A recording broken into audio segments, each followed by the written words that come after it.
Buku tentang pasar. Yang pertama yaitu kita lihat dulu pengertian pasar. Pasar itu sendiri ialah tempat bertemunya penjual atau pembeli, atau tempat terjadinya permintaan dan penawaran. Selanjutnya, pasar dibagi ke dalam beberapa bagian, yaitu 2 bagian. Yang pertama, pasar persaingan sempurna, dan yang kedua, pasar persaingan tidak sempurna. Nah, pasar persaingan sempurna ini mengapa dikatakan sempurna? Karena sudah adanya keseimbangan antara permintaan dan penawaran. Sedangkan mengapa pasar dikatakan pasar persaingan tidak sempurna? Karena belum terjadinya keseimbangan antara permintaan dan penawaran. Nah, di dalam pembagian 2 pasar ini ada bagian-bagian tertentu lagi, yang mana di pasar persaingan tidak sempurna ini dibagi lagi ke dalam beberapa bagian. Yang pertama yaitu pasar monopoli, yang kedua pasar oligopoli, yang ketiga pasar monopolistik, dan yang keempat pasar oligopsoni. Nah, Selanjutnya kita lihat tentang pengertian pasar monopoli itu sendiri. Pasar monopoli ialah struktur pasar di mana hanya satu penjual yang menguasai seluruh penawaran suatu barang atau jasa yang tidak memiliki barang pengganti. Di sini dikatakan bahwa pasar monopoli ini di dalam penjualannya tidak ada barang penggantinya. Selanjutnya kita lihat tentang pasar oligopoli. Pasar oligopoli itu sendiri ialah struktur pasar yang dicirikan oleh sedikit penjual yang menawarkan produk yang serupa atau berbeda dan banyak pembeli. Selanjutnya kita lihat tentang pasar monopolistik. Pasar monopolistik itu sendiri ialah salah satu bentuk pasar di mana terdapat banyak produsen yang menghasilkan barang serupa tetapi memiliki perbedaan dalam beberapa aspek. Selanjutnya kita lihat tentang pasar persaingan sempurna. Nah, pasar persaingan sempurna ini tadi kan sudah dijelaskan arti atau penjelasan tentang pasar persaingan sempurna. Nah, di sini saya akan membahas tentang ciri-ciri dari pasar persaingan sempurna itu sendiri. Yang pertama, banyak penjual dan pembeli. Di sini maksudnya jumlah penjual dan pembeli sangat banyak sehingga tidak ada satu pun yang dapat memengaruhi harga pasar. Yang kedua, barangnya homogen. Barang yang diperjualbelikan identik dan tidak dapat dibedakan satu sama lain dari segi kualitas, fitur, atau merek. Yang ketiga, informasinya sempurna, di mana semua penjual dan pembeli memiliki akses informasi yang sama mengenai harga, kualitas, dan kondisi pasar. Yang berikut, kebebasan masuk dan keluar pasar. Di sini maksudnya tidak ada hambatan bagi perusahaan baru untuk masuk atau keluar dari pasar, atau perusahaan yang ada untuk keluar dari pasar.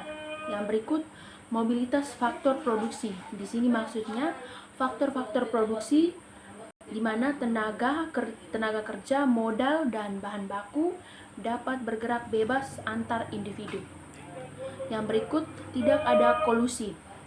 Di sini maksudnya penjual tidak melakukan kolusi atau kesempatan rahasia untuk menetapkan harga atau membatasi produksi.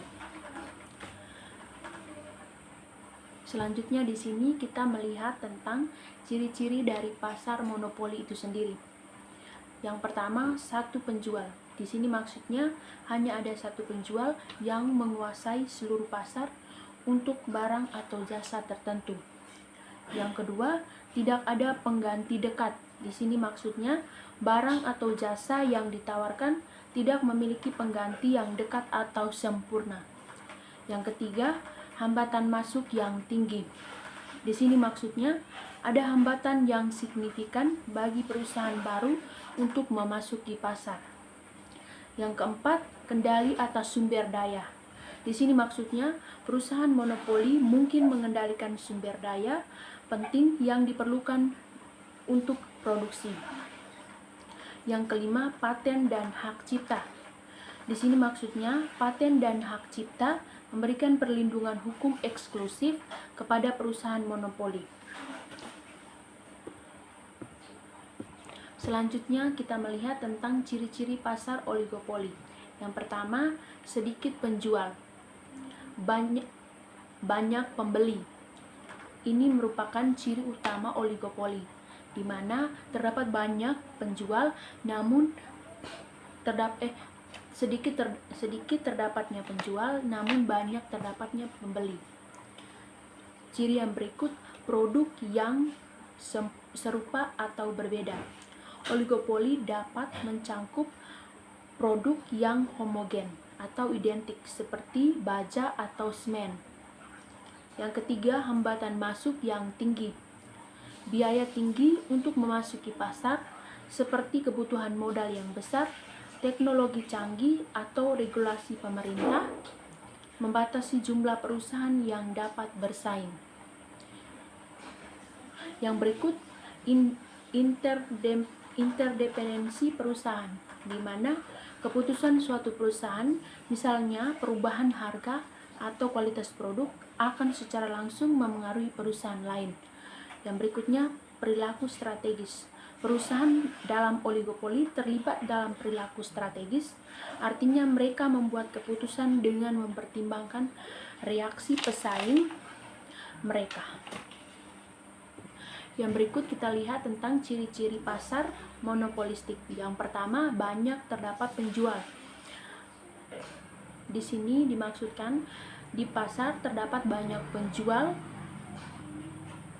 namun jumlahnya tidak sebanyak pada pasar persaingan sempurna. Yang berikut, produk terdiferensiasi. Di sini adalah ciri utama pasar monopolistik.